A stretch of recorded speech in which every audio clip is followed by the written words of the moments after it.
जिल्लाका सम्पूर्ण दाजुभाइ दिदीबहिनीहरूले म तपाईहरुलाई एउटा जानकारी दिन चाहन्छु। अहिलेको चुनावमा मैले पक्कै पनि जित्नेछु। जितेर सांसद भएर माथि गइसकेपछि महावीर पुनको सम्पर्क कारणले बोल्नेछु। यहाँ म म्याग्दीमा आएर उठ्दाखेरि एमालेलाई पनि मेरो वर्षरी रिस उठेको छ, कांग्रेसलाई रिस उठेको छ, माओवादीलाई रिस उठेको छ है। अब ठुल्ठुला दल भनेको यही नै हुन्। यिनीहरूलाई बेसी रिस उठेको छ, डाहा पनि गरेका छन्। किन आयो होला भनेर म यिनीहरूलाई रिस उठाउन आएको होइन क्या, पनि मिल्छ। त्यसैले अहिले संसदमा जितेर गएर माथि संसदमा गएर म चाहिँ यो चुनावको सिलसिलामा महावीर पुन आफ्नो टोलीसँग चाहिँ गट्टुङ टुङ चाहिँ दौडिरहेको छौँ। गाउँको दाजुभाइ दिदीबहिनीहरू, महावीर पुन हिजो राति म अहिले यो नार्चेङको लेक गाउँमा मैले भने नि तपाईँहरूलाई 2049 सालमा नेपालमा आएर चाहिँ गाउँ गाउँमा बसेर समाज सेवा गरेर जागिर खाएको छैन, व्यापार व्यवसाय केही गरेर।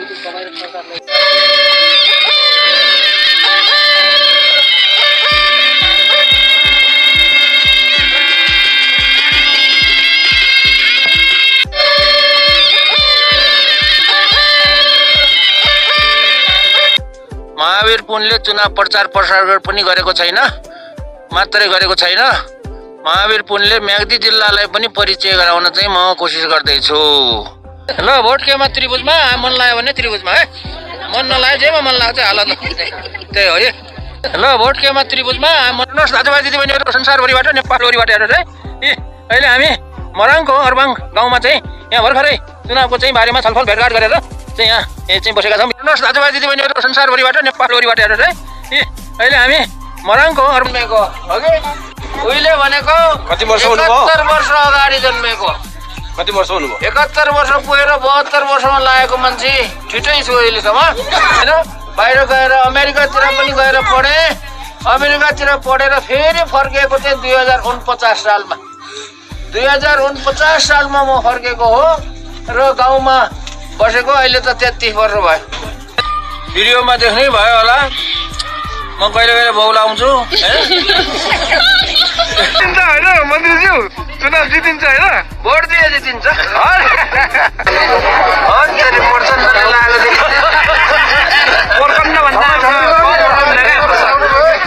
प्रचण्डभन्दा कम हुनुहुन्न हाम्रो सर।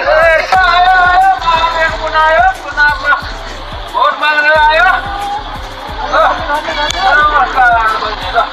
कति धेरै आएको धेरै खान दिनु पर्यो भन्नु नरिसाउनु।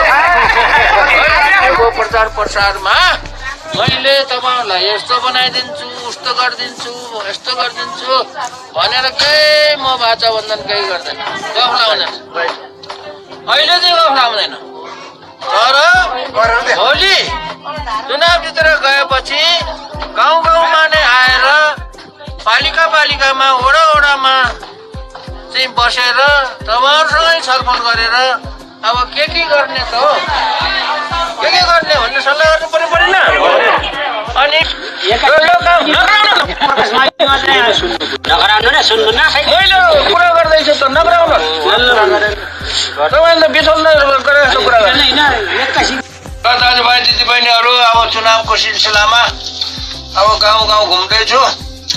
अब खान त पर्यो यसो, पैसा पनि नबिग्रोस्। 2-4 हजार 5 साल 1000 8-10 हजारमा बिक्नु भयो भने त्यो चाहिँ सोझै नर्कमा जान्छ। स्वागत गर्नुभएकोमा धन्यवाद। म जस्तो एउटा के भन्ने, अब गतिलो मान्छे भन्ने कि अगतिलो मान्छे भन्ने, मान्छेलाई स्वागत गर्नु। ल उनी 79 भइछन्, कति वर्ष भयो? म त 65 होला नि। 65 मात्रै? 70। ल म भन्दा जेठा यो ठाउँमा, म भन्दा जेठा यिनी मात्रै रहेछन्। हम त भने सुन्तला पानी, सुन्तला पानी नखाऊ भने दुबईको जाने नरो माया।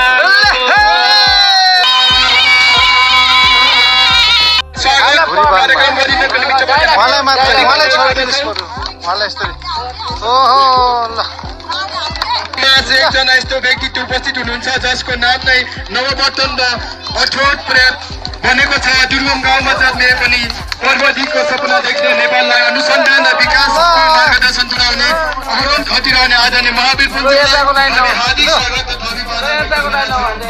र धन्यवाद।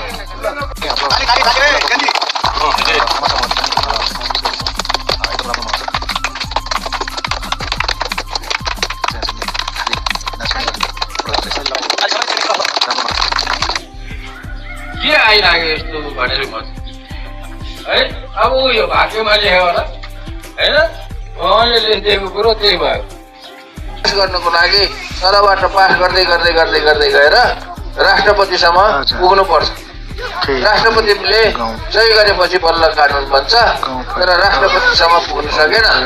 तलबाट अर्थ मन्त्रालयबाट, कानुन मन्त्रालयबाट, मन्त्री परिषदबाट सबैबाट पास गराउँदै गराउँदै लैजानुपर्छ र लगेको र त्यस्तो के अरे अरू नेताहरूको जस्तो म नेता होइन। अब यही चुनाव चिन्हमा मलाई चाहिँ विश्वास लाग्छ भने कसैको चाहिँ त्यहाँ गएर केही गर्ला भन्ने जस्तो लाग्छ भने भोट दिनुहोस्।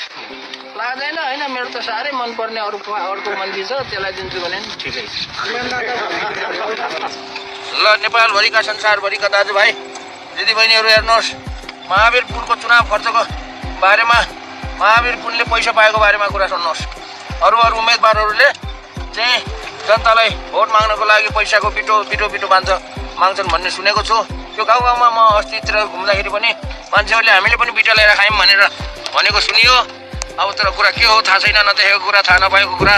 तर महावीर पुललाई चाहिँ चुनावमा चाहिँ यो चुनाव खर्चको लागि भनेर चाहिँ बरु उल्टै गाउँलेहरूले मतदाताहरूले चाहिँ पैसा दिइरहेका छन्, पैसाको फुलमाला लगाइदिएका छन्। अहिलेसम्म गाउँ डुल्दाखेरि करिब चाहिँ 15 लाख रुपियाँ जति चाहिँ पैसा आइसक्यो। अब राख, आफ्नो साथीभाइहरूलाई पनि देऊ र मलाई विश्वास लाग्छ भने, अघि यो मान्छेले गर्ला जस्तो लाग्छ भने भोट देऊ। यो मान्छे चाहिँ फटा होला जस्तो लाग्छ भने नदेऊ, अर्को फटाला देऊ है।